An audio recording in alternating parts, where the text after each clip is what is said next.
أعزائي المشاهدين، مساء الخير وأهلا بكم في سلسلة لقاءاتنا الفنية. نحييكم ونلتقي بالفنان صالح حمد المشهور بن بريتش. مرحبا أخ صالح. مرحبتين مرحبتين. في الواقع احنا نحييك نيابة عن جمهورك في المملكة العربية السعودية. أخ صالح، أنت أبيك تقول لي ما هو شعورك وأنت تلتقي بجمهورك في السعودية لأول مرة عبر هذا البرنامج؟ والله الحقيقة هذا أول شيء شرف عظيم أن يعني صورتنا ولقائنا هذا الفني يكون في السعودية، وطبعا في تنسيق بيننا وبينهم، برامجنا يعني أكثرها تروح هناك، وهذا شيء نفتخر فيه دائما. وودنا يكون عمل ثاني تنسيق منسق بيننا وبينهم في تلفزيون المملكة العربية السعودية إن شاء الله. نأمل إن شاء الله. والله نعتز احنا. طيب أخ صالح، أبيك تقول لي أو تعطيني ملخص لحياتك الفنية. والله هو حياتي الفنية الحكي وايد، لكن ملخص بصورة مختصرة. والله وأنا صغير عمري حوالي 6 سنين كذي وأنا أمثل، أطلع من الأفلام أقلد الممثلين اللي يعني أعتز فيهم، وأمثل في الشارع وفي السكة وفي البر.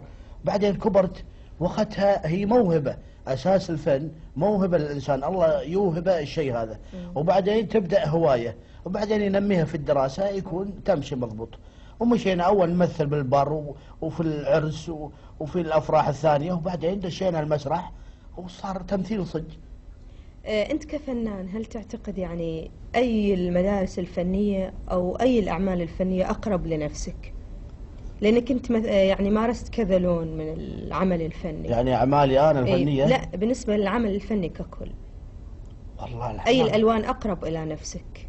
والله العمل الكوميديا، طبعا الكوميديا هي أحب شيء لي هذا بالنسبة لي، خاصة أنت عرفت باللون هذا. والله بعد هذا شيء من الله. طيب ما دمنا في مجال الكوميديا وكونك عرفت عن طريق الكوميديا، إيش رأيك نسمع منك شيء فكاهي؟ يعني شلون، يعني طرفة ولا طرفة، نكتة، مشهد فكاهي، حسب اللي تختاره. والله يعني المشاهد الفكاهية مسجلة في مسرحيات وفي تمثيليات. لا بس نبي نسمع شيء منك الآن يعني في الاستوديو. يعني طرفة، ناخذ طرفة. اي